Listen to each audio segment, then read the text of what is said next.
Baik, syukron Ustaz atas nasihat pembukaan Ustaz. Kita masuk ke pertanyaan pertama Ustaz. Di sini ada pertanyaan dari seorang mahasiswi psikologi Ustaz. Jadi pertanyaannya ketika ia sedang belajar atau menuntut ilmu seperti di kampus, apakah tetap bisa mendapatkan keutamaan dari hadis Allah mudahkan jalan seorang penuntut ilmu menuju ke surga? Apakah hadis ini hanya dikhususkan untuk penuntut ilmu di bidang diniyah saja Ustaz? Tafadhol Ustaz. Ya tentu saja, semua ilmu yang bermanfaat akan mendapatkan keutamaan menuntut ilmu. Tapi puncak terbaiknya adalah ilmu agama.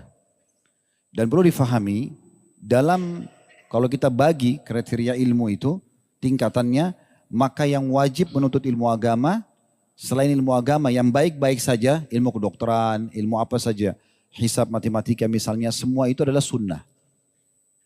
Nah, kalau ilmu agama tidak ada pilihan. Antum dulu di majelis ilmu seperti ini bukan pilihan, wajib. Makanya kata Nabi SAW, talabul ilm, faridun ala kulli muslim. Menuntut ilmu faridah, kewajiban bagi setiap muslim laki-laki dan perempuan. Puncaknya ilmu agama. Selain ilmu agama, hukumnya sunnah. Tapi tetap mendapatkan keutamaannya. Cuma memang tidak akan selevel dengan ilmu agama. Antum silakan menguasai bidang-bidang yang lain, ilmu-ilmu umum yang penting bermanfaat ya, bukan ilmu yang haram. Seperti sihir misalnya itu ilmu haram, ya, teori mencuri, manipulasi, apalah segala macam, maka itu tidak boleh. Selama itu hal-hal yang baik boleh saja, tapi ini tidak menggugurkan kewajiban antum untuk belajar agama. Kita sayangkan sekali kebanyakan orang, misalnya dia menganggap, oh kalau mau menguasai agama itu masuk aja ke fakultas agama. Berarti selain fakultas agama tidak perlu tahu agama. Ini nggak benar. Harusnya dia faham agama. Yang akan ditanya hari kiamat tentang sholat kita, tentang puasa kita, zakat kita. Itu yang akan ditanya. Jadi silakan siang hari sibuk dengan kegiatan, kerja, cari nafkah, spesialis apapun selama bukan haram. Tapi jangan lupa untuk menuntut ilmu agama. Karena itu kewajiban. Allahu a'lam. Ya. Pertanyaan berikutnya Ustaz. Masih dari seorang akhwat Ustaz. Yang dulunya akhwat ini tinggal di luar Jakarta Ustaz. Nah dulu selama dia tinggal di luar Jakarta ini, dia selalu mengamalkan ibadah-ibadah sunnah dengan mudah. Bahkan tidak pernah meninggalkan ibadah wajib. Dan beliau ini sangat menikmati ibadah-ibadah tersebut. Namun ketika pindah ke Jakarta, dia merasa futur Ustaz. Bahkan sampai meninggalkan amalan-amalan yang wajib. Nah pertanyaannya apa yang harus dilakukan Ustaz ketika bertemu dengan kondisi seperti ini Ustaz? Sebenarnya si penanya lebih tahu ya, apa sebab futur. Semua pasti ada sebabnya. Antum semangat ibadah, pasti ada sebabnya. Antum kendor ibadah, pasti ada sebabnya. Nggak mungkin tidak. Ya. Tapi yang jelas, ulama mengatakan iman itu bertambah dengan ketaatan. Berarti kalau kita makin rajin ibadah, berarti kita sedang meningkatkan iman kita. Kalau dia kendor, berarti ada maksiat. Karena dia berkurang dengan kemaksiatan. Nah sekarang si penanya ini muhasabah, introspeksi diri sendiri. Kira-kira dosa apa yang sedang dibuka. Ingat teman-teman, jangan pernah menganggap, oh dosa ini kan cuma dosa kecil, nggak bisa. Ingat tadi saya bahasakan, firman Allah SWT, Inna Allah syadidul iqam. Allah sangat berat siksaannya, itu maksudnya adalah bisa saja perbuatan, kalau kita kasih angka, perbuatan dosa ini angkanya cuma 1, hukumannya bisa 100, bukan 1. Jadi jangan pernah anggap remeh. Makanya kata Nabi SAW, orang mukmin itu kalau melakukan satu perbuatan dosa kecil, maka dia merasa seperti sebuah gunung besar yang akan menimpa dari atas punggungnya. Gitu kan? Beda dengan orang munafik, sebesar apapun dosa yang dia lakukan, dia hanya anggap seperti lalat yang hinggap di hidungnya lalu dia usir seperti ini. Orang mukmin itu khawatir sekali. Para salafus soleh sudah pernah kami jelaskan teman-teman sekalian. Kalau jalan kakinya kesentuh batu saja, innalillahi wa inna ilaihi raji'un. Ini dosa apa nih? Sampai kaki saya kesentuh batu. Lewat di sebuah tempat kecium bau busuk aja. Innalillahi wa inna ilaihi raji'un. Istighfar kepada Allah. Nabi Daud AS Allah gambarkan dalam Al-Quran. Allah ingin uji. Lagi duduk di singgasananya Allah lempar bangkai. Langsung Nabi Daud AS sujud tidak angkat kepalanya sampai wahyu turun. Mengatakan bahwasanya itu hanya ujian dari Allah SWT. Bukan karena dosa yang dia lakukan. Nabi Sulaiman alaihissalam bermain dengan kuda-kuda kerajaannya sampai lupa sholat asar dalam hadis Bukhari. Lewat asar, baru dia ingat belum sholat asar. Langsung disembeli semua kuda itu dan dagingnya dibagikan di jalan Allah. Sebagai hukuman. Begitu mereka introspeksi diri. Gitu kan? Jadi memang penting sekali. Jadi saya kembali kepada penanya, perlu Jadi bukan masalah Jakarta atau di luar Jakartanya. Orang mukmin itu berada dimanapun imannya akan selalu sama. Ya. Karena dia tahu bagaimana mengontrol. Kontrol dengan ketaatan, jaga dan jauhi kemaksiatan. Itu kata kuncinya. Kita berada dimanapun akan sama. Mau berada di negara kafir, negara muslim akan sama. Dan tidak usah selalu bersembunyi di bahasa, oh godaannya syaitan berat. Mana godaannya berat? Syaitan bisa keluar jelma di depan mata antum. Ayo saya cekik kalau kau nggak zina misalnya. Atau kita dirantai, dicambuk sama dia. Kan, syaitan cuma bisikin. Itu yang Allah bongkar dalam surah Ibrahim. Iblis akan khutbah nanti di neraka. Dan saya sarankan jangan dengar khutbah itu di sana. Di sini aja dengar dari saya sekarang. Saya sudah sampaikan. Dia sudah katakan, da'autukum fastajabtum li. Fala thalumuni walumu anfusakum. Apa kata iblis hari kiamat? Allah sudah kasih bocoran dalam surah Ibrahim. Saya cuma bisikkan kalian. Kalian yang ikuti saya. Jangan salahin saya. Salahin diri kalian sendiri. Begitu kata iblis. Luar biasa jahatnya. Gitu kan? Di hari kiamat dia akan bicara begitu. Dan memang betul dia cuma bisikin. Sekarang tadi waktu antum mau datang Blok M. Saya yakin sekali syaitan pasti bisik. Macet, jauh. Ada saja bisikannya. Tapi pada saat antum lawan, dia mau buat apa? Enggak, saya mau datang. Pengajian saya mau hadiri. Enggak bisa buat apa. Tadi kita mau sholat maghrib. Kan bisa saja. Syaitan ajak supaya tidak sholat atau misalnya menundanya. Tapi enggak, saya uduk, saya mau sholat awal waktu. Kejar saf awal misalnya. Kan syaitan tidak bisa buat apa-apa. Begitu lemahnya dia. Jadi jangan selalu berkedok sembunyi, wah syaitannya kuat nih. Kuat apa? Sangat lemah. Dan terhina sekali. Begitu antum merasa godaannya, apa kata Allah? Wa imma yanzagannaka minasyaiton nazgum fasta'id billah. Kalau sudah mulai syaitan nazak. Nazak itu kayak mulai bisik. Mulai ada godaan, antum sudah rasa cenderung kepada mengurangi kadar pahala ibadah atau meninggalkan apalagi sampai berbuat dosa, pelanggaran. Oh syaitan nih, a'udzubillahi minasyaitonirrajim. Udah Allah datangkan malaikat panah dia tuh, dirajam. Gitu kan? Selesai, selamatkan diri antum. Gitu kan? Jadi kita kembali lagi, kalau ini saya harap penanya ini kembali kepada sebab, dia pasti tahu sebabnya. Kenapa dia futur?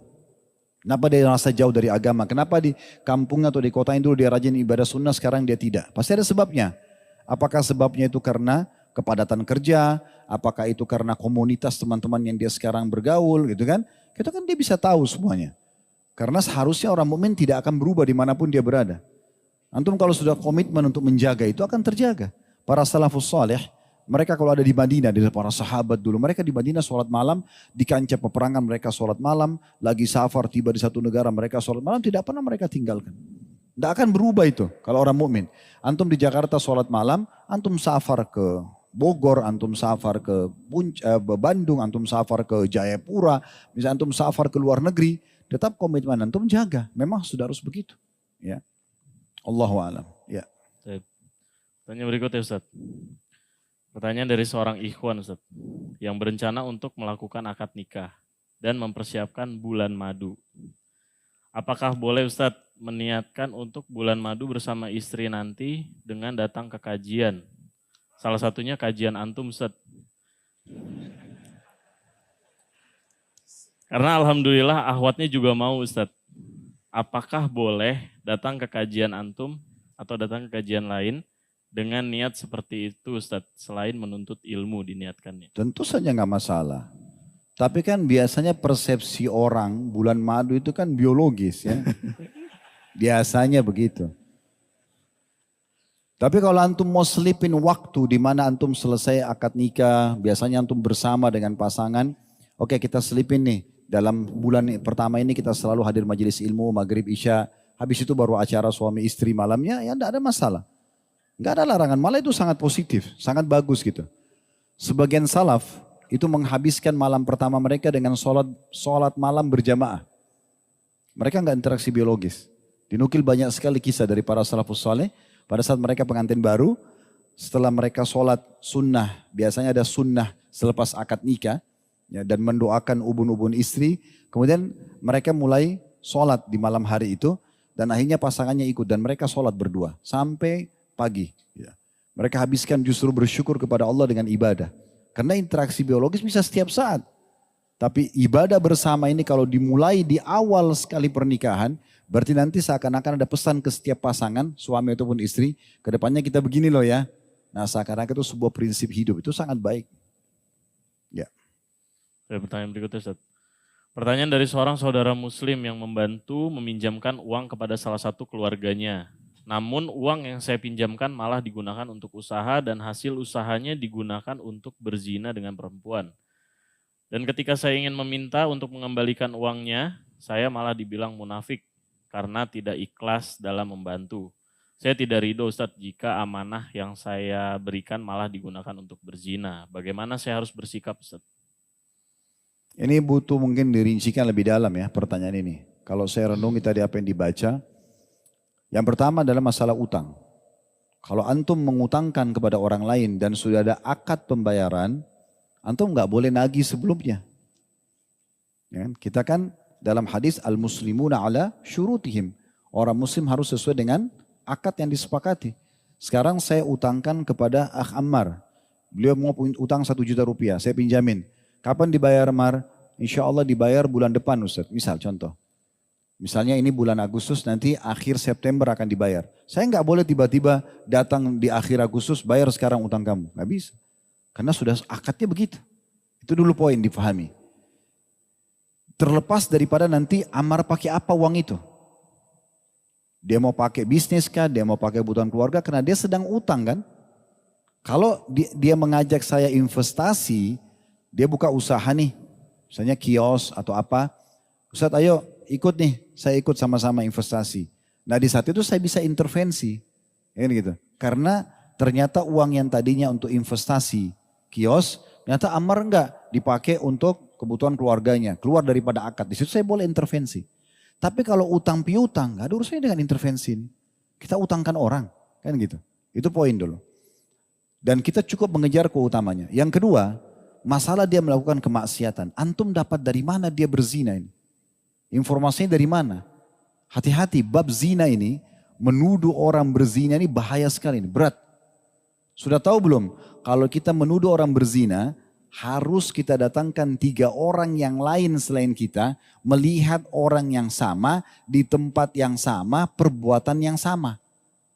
Di waktu yang sama. Kalau yang 3 lihatnya di hari Selasa, yang satunya lihatnya hari Rabu, nggak bisa klop saksinya, kesaksian. 4 orang ini sama semua kesaksiannya, barulah si pelaku zina ini dihukum. Gitu. Tapi kalau tidak, misalnya cuma 2 orang yang berikan kesaksian, bisa-bisa 2 orang ini yang dicambuk. Saking luar biasanya Islam menjaga, jangan sembarangan ngelapor-laporin orang. Nah, gitu. Kalau ada orang berbuat dosa, kita tahu depan mata, udah kita nasihatin dia. Nasihatin dia. Ya, doakan supaya dapat hidayah, gitu kan? Seperti itu kita lakukan, tapi bukan malah kita menjadikan sebuah permasalahan. Baik, bagaimana mensinkronkan sekarang uang yang utang tadi ini dengan uang yang dipakai untuk berzina, kalaupun betul dia pakai berzina. Antum tetap kembali kepada akad antum utang piutang. Kapan dia mau bayar, yang sudah disepakati itu yang dibayar. Pisahkan ini dengan dia gunakan untuk berzina. Kalau ini betul terbukti dia berzina, di sini tugas antum nasehatin. Bukan minta uang antum. Karena saya yakin kalau dia pinjam uang untuk modal, nggak mungkin misalnya 10 juta semua dipakai zina habis. Pastikan dia pakai sebagian, bisa juga dia pakai dari uangnya. Bisa juga dia cuma pakai dari marginnya. Belum tentu dari uang antum kan. Udah, antum jalan sesuai dengan akad awal, cuma nasehatin dia. Ini saya lihat kemarin kamu berzina, misalnya kalau betul-betul dia lihat, ini haram dalam agama. Saya tidak mau dan saya tidak ridho kalau uang saya sampai dipakai untuk itu ya. Oh enggak, saya enggak pakai uang kamu kok. Ya sudah. Tapi nanti sesuai dengan akad. Nanti akadnya ingat ya, pembayaran di waktu ini misalnya. Nah seperti itu. Jadi kita harus bijaksana ya. Jadikan setiap pelanggaran saudara kita muslim ajang pahala buat kita. Teman-teman kalau semua pelaku maksiat kita cuma tahu perangi, musuhi. Lalu siapa yang selamatkan dia dari genggaman tangan iblis? Semua orang muslim yang lagi terjerumus dalam dosa ini sedang ditarik tangannya oleh iblis masuk ke neraka nih. Dan kita lihat, kita mau biarkan musuhi dia sampai dia makin parah masuk ke neraka atau malah kita selamatkan segera. Rangkul dia supaya jangan iblis tarik tangannya. Doakan, nasihatin, berikan masukan. Siapa tahu 1-2 kata yang kita sampaikan menjadi penyebab hidayah. Tidak usah pikir teman-teman bagaimana orang dapat hidayah. Tugas kita hanya menyampaikan. Masalah dia dapat hidayah atau tidak itu nggak penting. Tidak ada masalah dengan itu. Itu urusan nanti urusan dia sama Allah. Yang penting kita sudah ada upaya untuk memberikan masukan. Ya. Baik, tanya berikutnya Ustadz.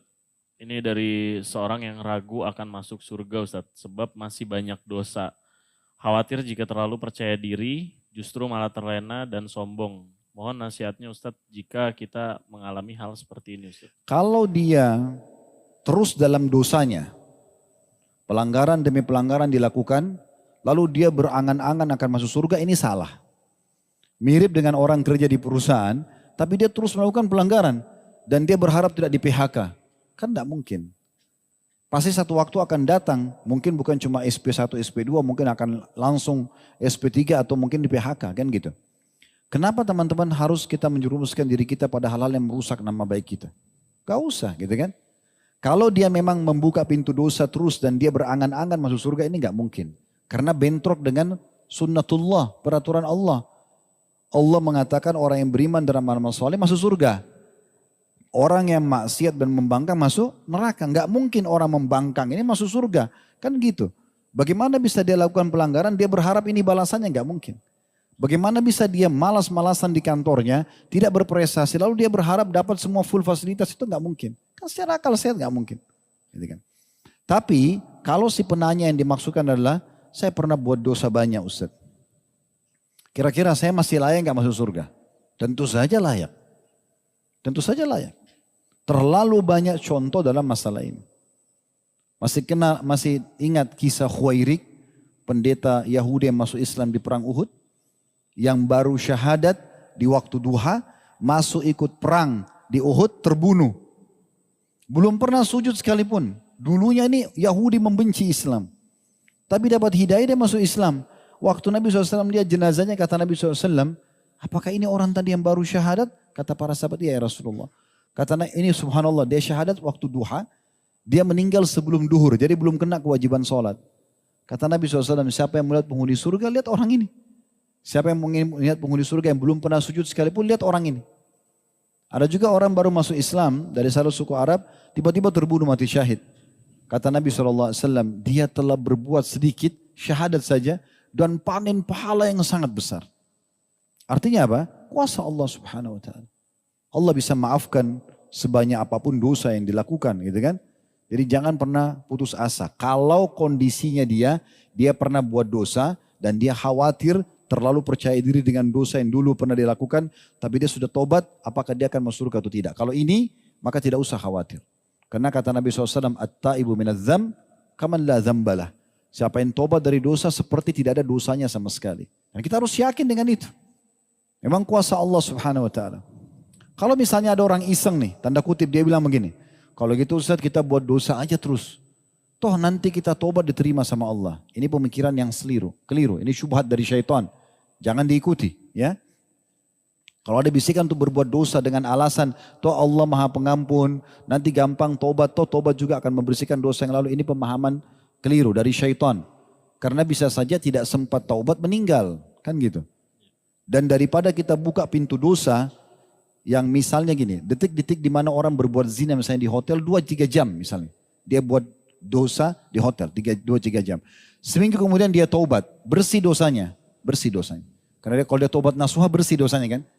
Tetapi bandingkan dia dengan orang yang di waktu dia berzina 3 jam tidak buat zina. Lagi di majelis taklim, lagi zikir, lagi sedekah. Kan dicatat pahala tuh. Nah berarti akan beda derajat dia si pelaku dosa ini dengan orang yang beramal soleh kan? Paham gak? Bisa ditangkap pesannya? Allahu a'lam ini. Cuma 3 orang yang ngangguk-ngangguk, yang lain. Nah, paham gak ini? Alhamdulillah, Allah jadi saksi. Saya udah sampaikan. Ya. Jadi daripada kita terbawa dengan sebuah syubhat syaitania, bahwasanya oh saya kalau buat dosa, toh nanti saya juga taubat. Itu betul, akan taubat bisa dimaafkan. Kalau sempat taubat ya, kita bicara sempat taubat. Kalau tidak sempat meninggal ya sudah berarti akan ada hukuman.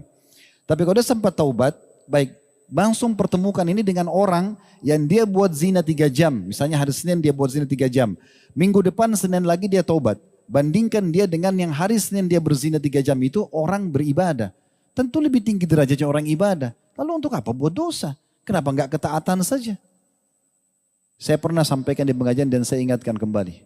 Teman-teman sekalian, kalau kita menjadi orang mukmin, orang mukminah, orang soleh dan solehah ini, kita nggak bisa nikmati dunia ini. Nggak bisa makan enak, nggak bisa minum, nggak bisa pakai pakaian, nggak bisa punya jabatan, nggak bisa punya harta, nggak bisa biologis, nggak bisa punya anak misalnya. Wajar orang melanggar. Kan gitu. Tapi ini tidak. Antum boleh makan sepuasnya, minum sepuasnya, pakai pakaian yang terindah, cari jabatan tertinggi, kumpulkan harta terbaik. Boleh. Cari pasangan yang paling sempurna, punya anak sekian banyak, silakan. Selama halal. Tak apa-apa. Yang haram itu sedikit, itu aja yang ditinggalkan. Ingat saya pernah kasih contoh, Allah haramkan babi. Gak boleh kita makan daging babi. Padahal tubuh kita butuh daging kan. Andai saja Allah haramkan semua daging gak boleh. Sapi haram, kambing haram, kelinci semua tidak boleh. Tapi tubuh kita butuh protein daging. Kan wajar orang melanggar, jadi makan. Ini enggak. Yang diharamkan babi diganti sapi, kambing, ayam, kelinci, semua hewan air. Banyak sekali gantinya. Babi ini hanya ujian. Hanya ujiannya saja. Allah kasih kita interaksi biologis. Harus sperma harus ketemu sel telur. Ya. Yang paling umum 99% adalah interaksi biologis. Kan? 1% mungkin dengan bayi tabung misalnya. Maka ini harus terjadi. Kan? Allah tahu itu. Allah menciptakan memang harus ada populasi manusia yang berinteraksi biologis. Untuk membuat itu Allah berikan kita kenikmatan kalau biologis. Supaya orang mau, laki-laki mau tumpahin sperma, perempuan juga mau terima sel telur itu. Terima sperma itu, akhirnya dia hamil, gendong anaknya. Kalau Allah nggak kasih kenikmatan biologis, nggak bakal ada orang mau interaksi biologis gitu kan. Tapi Allah kasih kenikmatan. Ada satu sisi Allah haramkan zina, nggak boleh nih. Karena tidak ikuti peraturan Allah. Tapi satu sisi ada nikah. Allah kasih, silahkan. Setelah nikah biologis sepuasnya gitu kan. Mau safar, mau masuk hotel, gak ada masalah. Hamil berulang-ulang silakan. Tapi kan dikasih. Kalau Allah gak kasih, kita punya syahwat tapi Allah gak kasih pintunya. Kan wajar orang berzina. Tapi ini enggak, ada solusinya. Lalu untuk apa buat dosa ini gitu loh. Yang dari tadi kita bahas, untuk apa buka pintu ini? Dan keputusan ada di tangan kita masing-masing teman-teman sekalian. Saran saya buat diri saya dan teman-teman sekalian, tutup keran dosa itu. Dosa itu untuk dipelajari dan dijauhi, bukan dicoba. Babi haram, gak usah bilang, saya mau coba dulu dagingnya. Kenapa Allah haramkan? Gak usah, gak perlu. Udah langsung aja makan kambing, domba, ayam yang halal, selesai. Kan begitu. Ya. Pertanyaan berikutnya Ustaz. Pertanyaan ini dari seorang yang perlu dimantapkan hatinya. Karena dalam mencari rezeki yang halal, berusaha taat serta menjalankan perintah Allah Subhanahu wa taala.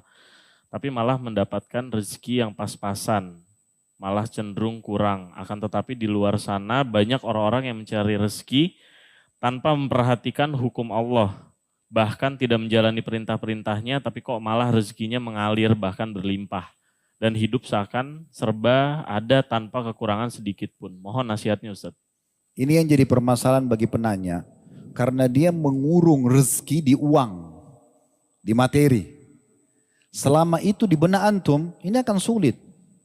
Karena bagi antum, kapan punya mobil Mercy, kapan punya rumah di Menteng, kapan punya pakaian bermerek, dompet bermerek, nah ini baru rezeki.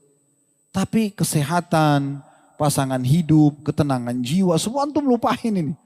Ini keliru. Rezeki itu teman-teman sekalian definisinya sederhananya adalah semua yang bisa membuat roda kehidupan kita ini berjalan. Itu rezeki. Ada orang yang memang Allah bukain pintu uang ada. Ada juga orang yang Allah tidak bukain. Tapi dari satu sisi Allah kasih dia banyak rezeki. Banyak rezeki. Ada pengalaman begini. Salah satu jemaah umroh kami dulu rahimahullah beliau meninggal. Dari Lombok asalnya beliau. Pada umroh sama kami. Kadang-kadang kalau ke Jakarta beliau sering datang konsultasi. Saat waktu dia datang, waktu itu restoran kami yang Allah amanahkan ini masih di Kalibata City. Belum pindah ke Condet kayak sekarang. Dia datang, pas restoran sudah mau tutup, konsultasi. Ternyata dia bersama satu temannya, turunan Chinese tapi orang Katolik. Partner bisnis dia. Ngobrol lah dia seperti biasa, jemaah ketemu sama ustadznya, nanya macam-macam hukum. Masalah rumah tangga, masalah hukum jual beli, masalah segala macam. Dari mungkin 20 pertanyaan yang dia tanya, terus saya jawab. Yang teman kita Katolik ini yang dengerin. Gitu kan. Dia duduk di sebelahnya, saya juga gak perhatiin dia karena saya fokus menjawab pertanyaan saudara kita muslimin. Setelah selesai dia, saya tanya, masih ada pertanyaan? Dia bilang sudah tidak ada. Tiba-tiba yang Katolik ini bilang begini, Ustadz saya boleh bertanya nggak? Saya balik ke dia, ini orang non muslim, dia mau nanya. Saya bilang silakan kalau mau nanya. Tapi saya jawab sesuai dengan hukum Islam. Dia bilang nggak apa-apa Ustadz, karena apa yang ditanya sama teman saya hadapi juga. Coba. Jadi jangan antum berpikir, oh ini orang non muslim atau ini ahli maksiat, kemudian dia tidak rasakan masalah. Oh enggak, masalahnya banyak. Masalahnya banyak. Bahkan lebih parah daripada masalah ini. Antum tidak tahu aja. Karena tolok ukurnya materi. Oh keluar dari pagar rumahnya mobilnya Mercy. Oh berarti ini enak orangnya. Padahal mungkin di dalam habis berantem sama istrinya. Mungkin dia kena penyakit kronis yang antum tidak tahu. Mungkin dia cuci darah. Mungkin ini dan itu. Kan gitu. Saya pernah satu kali Allah mudahin ke Singapura. Berapa tahun yang lalu.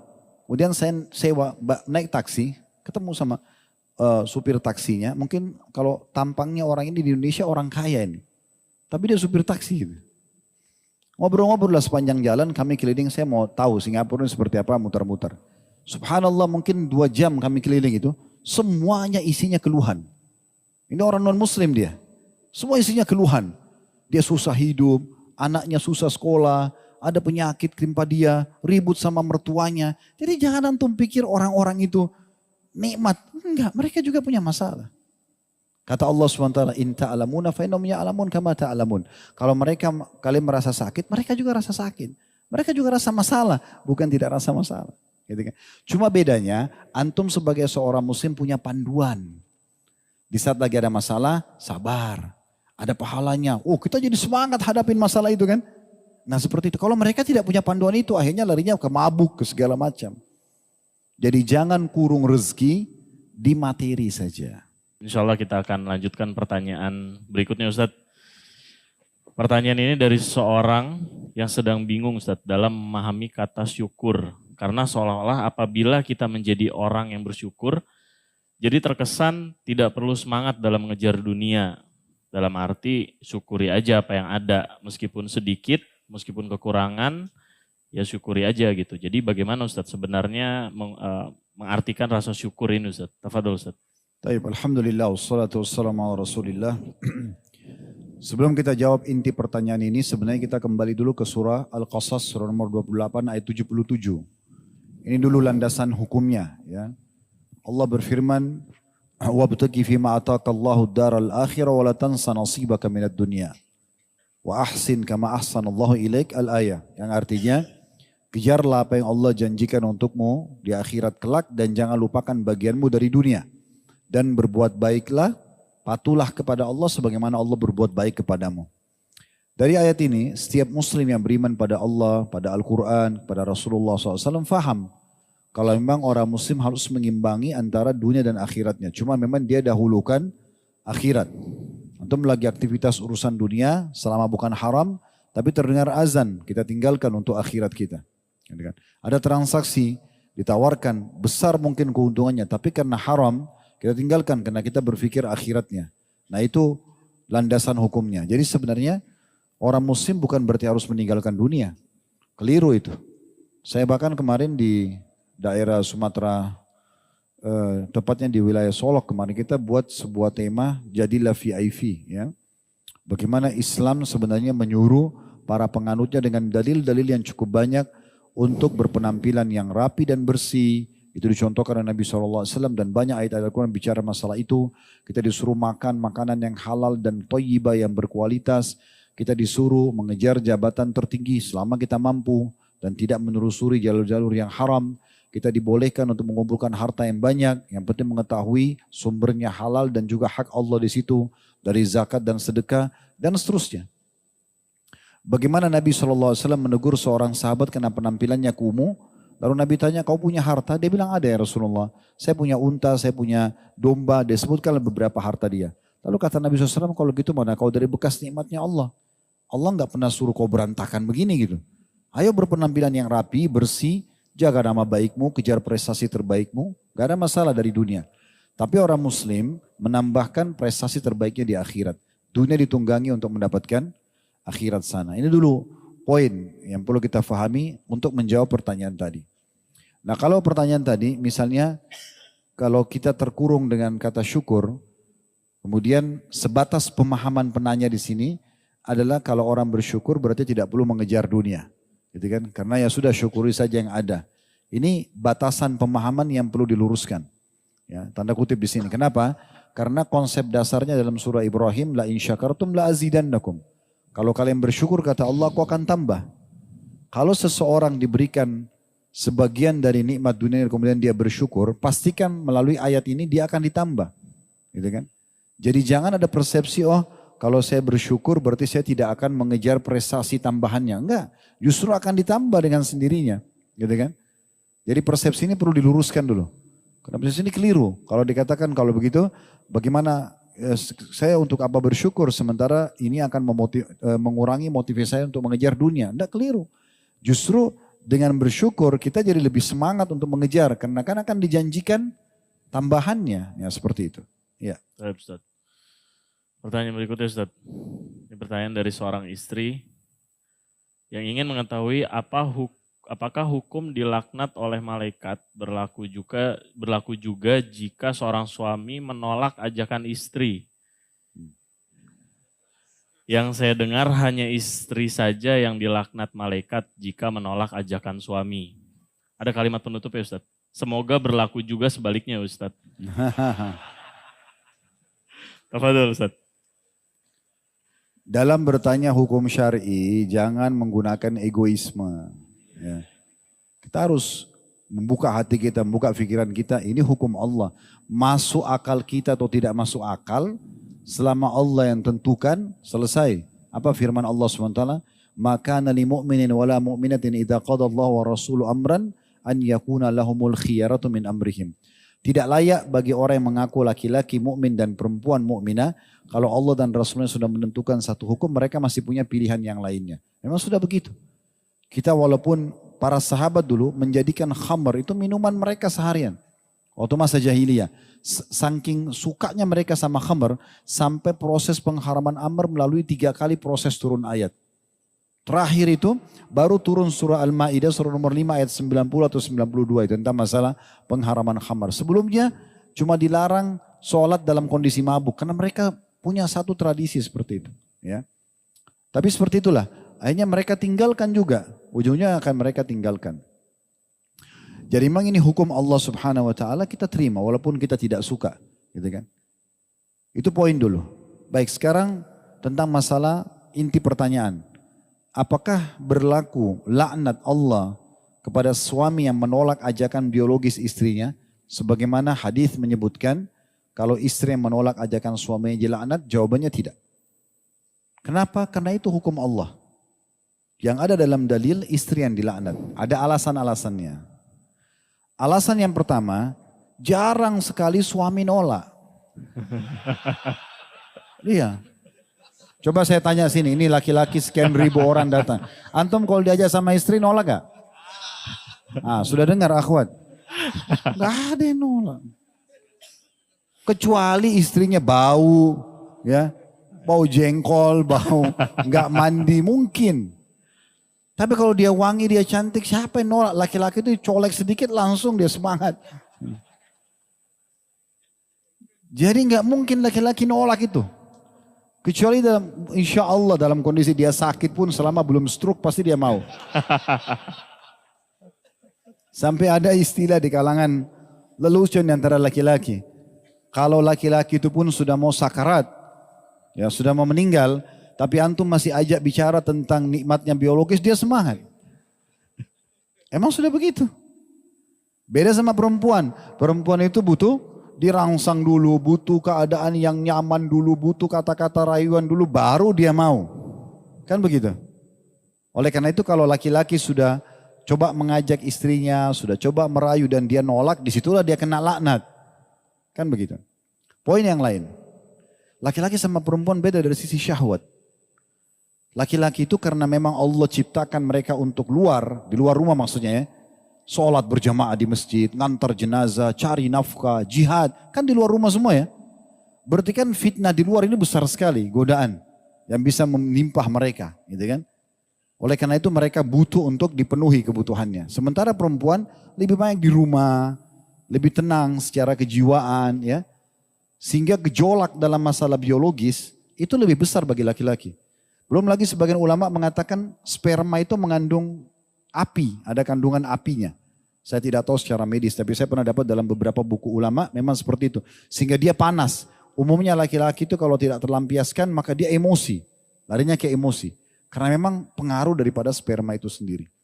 Nah, karena efek ini makanya dianjurkan perempuan itu untuk melayani suaminya. Karena dengan dia layani suaminya secara biologis, maka secara otomatis nanti di luar dia akan terbendung dari kemaksiatan. Dan memang dia tidak bisa menolak, susah kalau godaan datang di luar rumah. Perempuan itu sulit. Perempuan itu kalau sudah tidak mau biologis, tidak bisa terjadi kecuali dia diperkosa. Benar nggak? Kalau laki-laki, biar nggak digoda bisa terjadi. Kan begitu. Laki-laki itu kalau sudah terpicu sedikit syahwatnya, mau orang jelek, pokoknya dia tergoda syahwat, kalau perempuan enggak. Kalau dia tidak mau, dia tidak akan terjadi kecuali diperkosa. Memang sudah begitu. Jadi ini memang secara kejiwaan, memang laki-laki membutuhkan itu. Sisi yang lain ini jawaban yang terpenting sebenarnya. Allah Subhanahu wa taala sebagai pencipta lebih tahu tentang masalah kebutuhan masing-masing, gitu kan? Allah lebih tahu tentang kebutuhan masing-masing. Allah Subhanahu wa taala menggantungkan beberapa hukum kalau kita baca letter-let itu seakan-akan tanda kutip di sini ya, tanda kutip, jangan disalahfahami. Itu seperti menzalimi wanita. Contoh misalnya, apa kata Nabi SAW dalam hadis sahih? Wanita ahli surga. Wanita ahli surga. Jadi ada jaminan surga buat mereka yang seperti ini. Wanita yang kalau dia menyakiti atau disakiti oleh suaminya. Garis bawahi kata-kata disakiti. Wanita ahli surga, wanita yang kalau dia menyakiti atau dia disakiti. Maka dia akan datang pada suaminya di malam hari sambil memegang tangannya dan mengatakan, saya tidak bisa memejamkan mata saya sampai engkau ridho kepadaku. Pertanyaan sederhana sekarang. Kenapa ada bahasa disakiti? Sekarang kan kalau menyakiti, wajar orang minta maaf kan. Itu kan salaman itu, saya tidak bisa pejamkan mata sampai kau ridho seakan-akan maafin saya. Bagaimana memahami dalil ini? Ada bahasa Nabi SAW kalau dia disakiti. Berat ya. Dia sudah disakiti perasaannya, dia yang datang minta keridhaan suaminya. Kok bisa? Ternyata ulama bahas masalah ini. Subhanallah, detail sekali. Jadi karakter laki-laki, karena kita ini memang Allah ciptakan manusia di luar rumah ya. Jadi saya berikan gambaran sholat berjamaah di masjid. Udah biasalah, hujan, panas, sudah biasa. Makanya kita nggak butuh hand body, sunblock, nggak butuh. Emang sudah makhluk luar rumah gitu ya. Nah iya, laki-laki sudah begitu ya. Antar jenazah, jihad, apalagi jihad, mungkin mandi berapa hari nggak mandi gitu. Karena susah dapat, ini peluru bisa ditembakin kalau kita luangin waktu buat mandi, kan susah. Gitu. Jadi memang kita di luar ini. Nah dengan kondisi kita di luar rumah seperti itu berarti sifat defense laki-laki itu kuat sekali. Pertahanannya kuat. Kapan dia diserang, yang terjadi adalah pertahanan. Makanya saya sering nasihati para ummahat sebagai istri, kalau menghadapi suami, jangan pakai cara laki-laki. Misal contoh banting pintu. Karena laki-laki bisa rubuhin pintu. Gitu kan. Anda pecahin satu piring, dia pecahin satu rak. Kan gitu. Dia perempuan ini teriak, laki-laki bisa lebih keras suaranya. Allah sudah kasih suara yang lembut dan air mata. Itu senjatanya perempuan tuh. Kalau sudah laki-laki di hadapi begitu nggak bisa buat apa-apa. Antum baru mau marah, istrinya sudah nangis. Coba kalau dia tangannya di sini, kamu begini, oh kamu juga. Kan begitu. Ya. Ternyata teman-teman luar biasa hikmah hadis ini. Jadi kita ini laki-laki, kalau tiba-tiba istri bilang, kamu pasti buat gini, kamu begini turun. Yang terjadi apa? Defense duluan. Pertahanan dulu. Enggak. Walaupun kita lakukan, enggak. Kan gitu. Karena serangan. Coba kalau dia gunakan cara ini. Antum bayangkan nih, kalau kita lagi buat salah, istri datang. Sudah jelas-jelas kita salah ini. Dia salaman. Kalau misalnya saya buat salah, maafin saya. Apa yang terjadi?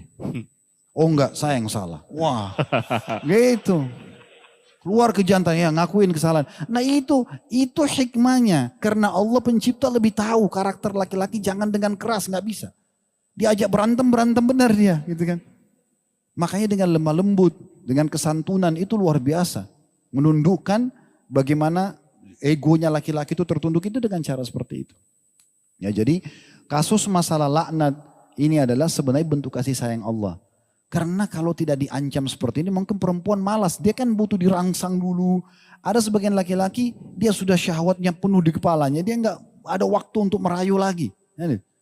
Dia langsung tiba-tiba mau lampiaskan ke istrinya. Istrinya butuh dirayu dulu, kasih bunga dulu, kasih coklat dulu. Ini kapan biologisnya? Iya kan? Makanya datang, dilaknat loh kalau tidak layani. Oh, ada laknat nih. Jadi biar saya nggak dirayu, layani aja deh. Kan begitu. Begitu memahaminya. Masya Allah. Benar nggak Mar? Benar Ustaz. Pengakuan laki-laki. Ini pada senang nih, apalagi yang istrinya ada di belakang Ustaz. Terjawab sudah. Tapi pertanyaan berikutnya Ustaz. Ini dari hamba Allah, ini pertanyaan dari sosial media Ustaz. Dari hamba Allah dari nomor 08515544 sekian. Pertanyaannya, jika kita dizolimi, setahu saya amal ibadah orang yang menzolimi tersebut akan ditransfer kita ke akhirat. Namun jika kita memaafkan, apakah amal ibadah tersebut tidak jadi ditransfer di akhirat Ustaz?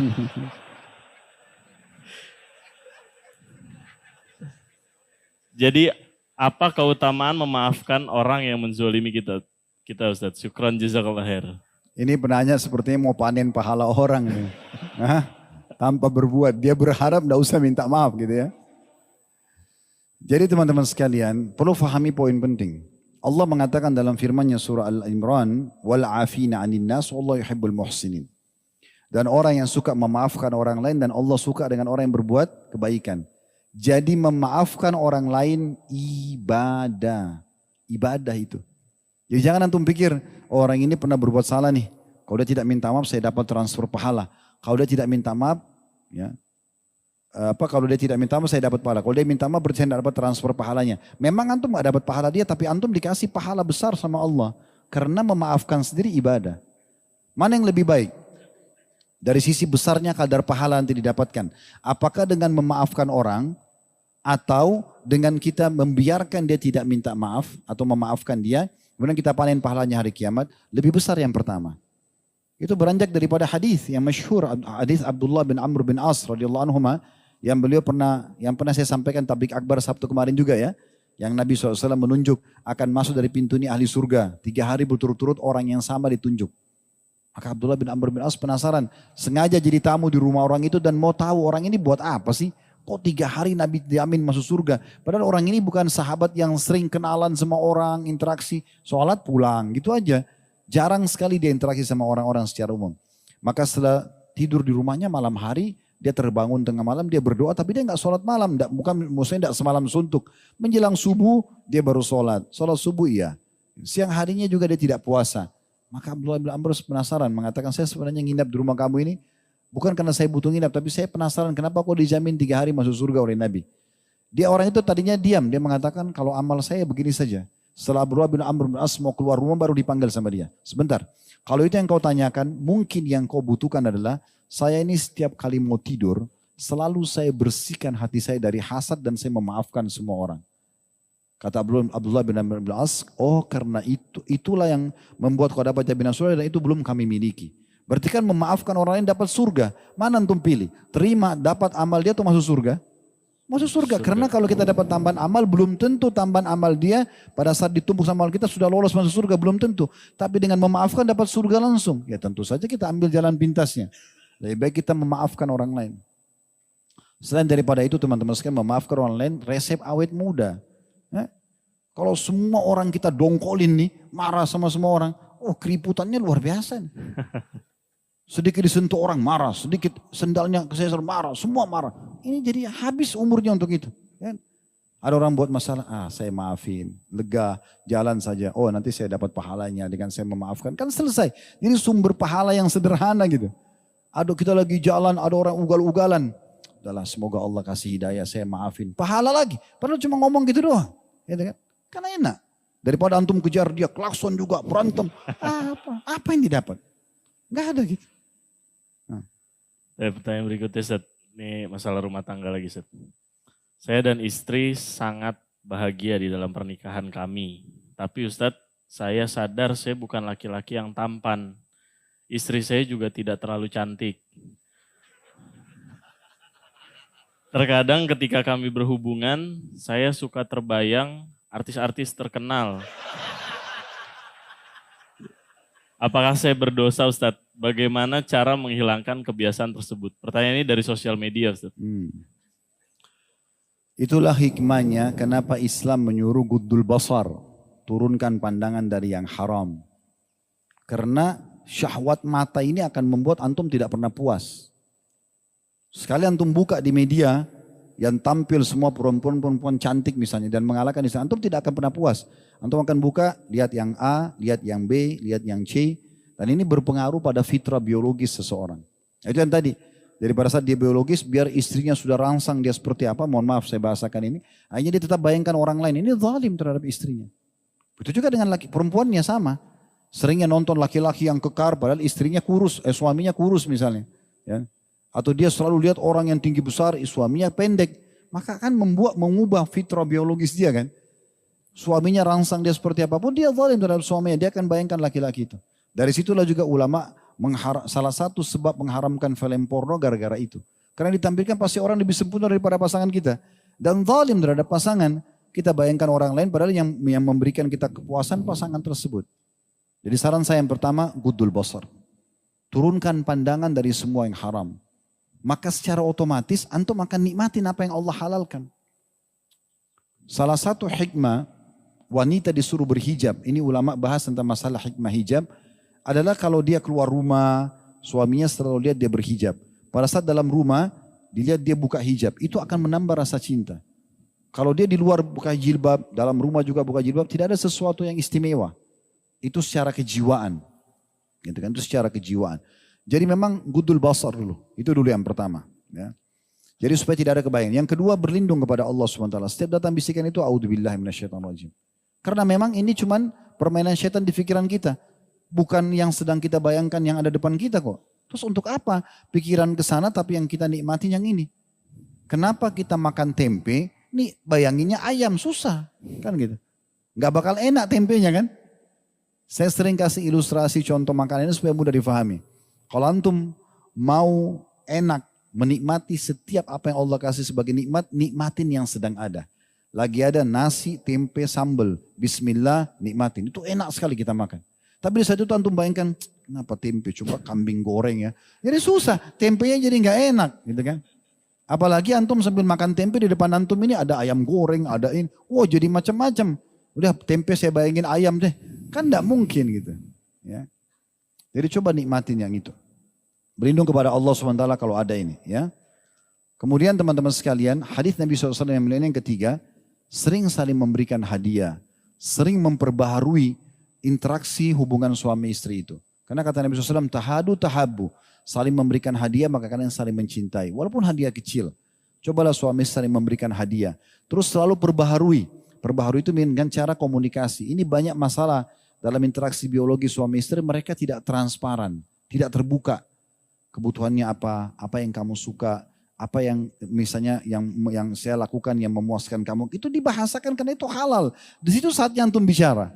Ada orang, ada pasangan halal tidak bicara begini, tapi sama yang haram terbuka-buka bicara semuanya. Ini aneh benar. Ini yang halal nih bicara semuanya. Saya suka mata kamu, saya suka ciuman kamu, saya suka sentuhan kamu, bahasakan sama dia. Oh saya tidak suka begini, maaf tadi ada bau ini, bahasakan supaya diperbaikin. Jadi itu akan menutup sekali pintu-pintu untuk membayangkan di luar sana. Allahu a'lam. Ya. Baik, Ustaz. Ini pertanyaan dari seorang suami, Ustaz. Yang istrinya suka ngambek karena suaminya banyak kerjaan dan sering tidak ada waktu. Kadang di rumah juga sambil pegang handphone. Karena ada kerjaan yang harus dihandle melalui handphone. Bagaimana ya Ustaz menyikapi istri saya? Karena saya bekerja juga untuk memenuhi kebutuhan dia juga. Mohon pencerahannya Ustaz. Termasuk kebijaksanaan seorang laki-laki. Ini bijaksananya dan dewasanya dia adalah dia pintar membagi waktu. Dan kata Nabi SAW, "A'ti kulla dhi haqqin haqqahu." Kepada Abi Darda radhiyallahu anhu, berikanlah segala sesuatu itu haknya. Antum kan sudah ada jam kerja tuh, 8 jam sehari. Ya udah itu aja antum pakai. Selebihnya nikmati waktu sama istri, nikmati waktu sama anak. Jangan lagi makan, angkat telepon. Akhi antum ngomong gak jelas nanti, wow, lagi ngunyah. Jangan terima telepon dulu, makan aja dulu, bismillah. Habis itu baru kembali ke pekerjaan tersebut.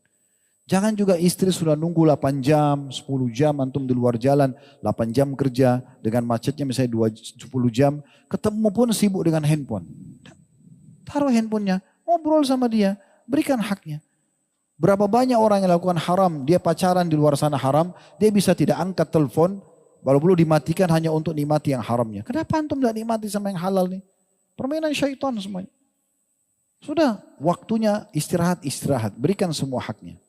Bahkan saya dalam membahas masalah manajemen rumah tangga, coba kasih semua haknya. Di meja makan, tempat untuk makan. Oke, ngobrolin masalah makanan. Di ruang tamu atau di ruang keluarga, ngobrol tentang masalah keluarga. Di ranjang, biologis dan istirahat. Kasih semua haknya. Sehingga maksimal, gitu kan. Nah, ini lebih penting, sehingga manajemen rumah tangga itu jadi lebih rapi. Jadi saran saya kepada akh ini, memang ada saatnya antum berhenti untuk terus mengejar dunia ini. Berikan hak istri, berikan hak anak. Kadang-kadang kena sibuknya jawab telepon, akhirnya tidak kenal waktu lagi. Biar jam 12 malam, jam 1 malam. Kenapa ini kerjaan? Sudah itu marah lagi sama istrinya. Ini kan juga demi untuk kamu. Istrinya pikir untuk apa saya? Kalau jam 12 malam dapat 100 juta saya langsung dikasih, mungkin. Ini kan tidak. Jadi nggak usah gitu. Kasih haknya masing-masing. Allahu a'lam. Pertanyaan terakhir Ustaz, sebagai penutup. Ini pertanyaan dari seorang akhwat Ustaz, yang berpendapat jika jodoh sudah tertulis di Lauhul Mahfuz, kenapa ada orang yang sudah berumur bahkan puluhan tahun tapi belum juga kunjung menikah? Apakah memang ada orang yang diciptakan tanpa pasangan Ustaz? Kalau yang saya tahu ya, sebatas ilmu saya, sebenarnya semua orang itu ada jodohnya. Sebatas ilmu saya, tanda kutip. Cuma memang kadang-kadang kitanya yang rewel. Ya. Sering kali datang sinyal jodoh itu kita tolak semua.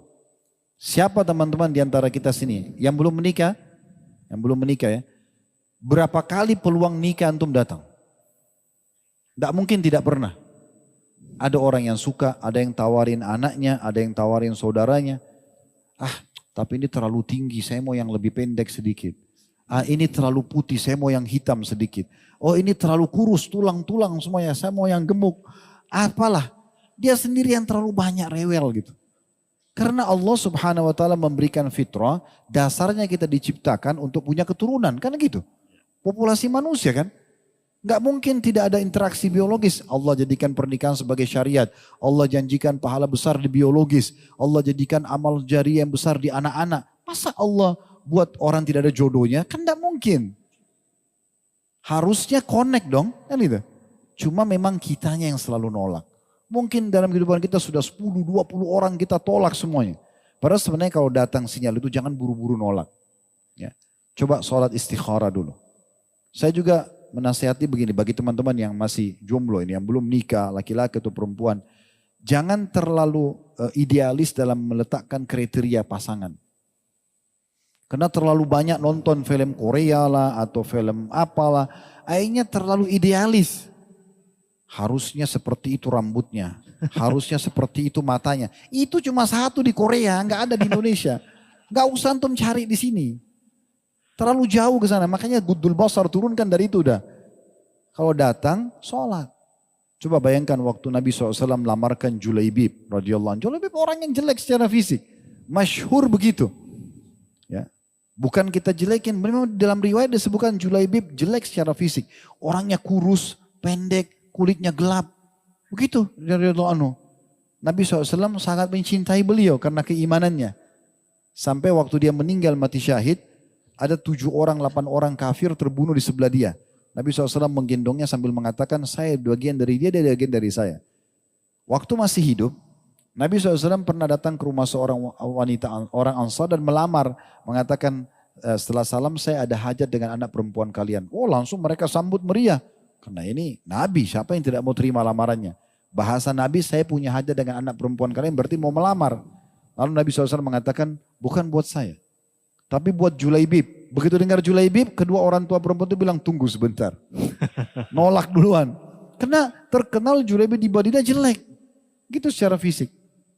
Tapi perhatikan, yang kita perlu ambil pelajaran dari sikap anak perempuan ini. Perempuan ini terkenal salihah, cantik.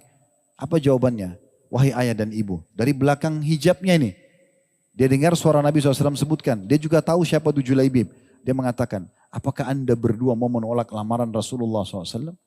Ini yang lamar Nabi. Gak usah lihat Julaibibnya. Kalau Nabi yang datang berarti ini sesuatu yang mulia. Kita lihat siapa yang datang merekomendasikan gitu. Maka nikahkan saya. Maka akhirnya menikah. Dan betul Allah berikan kemuliaan. Julaibib mati syahid. Kekurangan fisik ini akan hilang di dunia kan. Di akhirat kan akan sempurna. Kan kata Nabi SAW, semua orang dibangkitkan hari kiamat, perawakannya seperti Adam AS.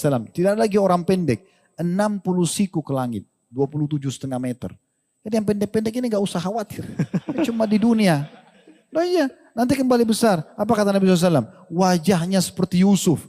Bukan berubah kayak Nabi Yusuf. Kayak kita sekarang tapi tampan sekali. Semua orang lihat suka. Dan hatinya seperti Ayub. Gak ada lagi orang jelek.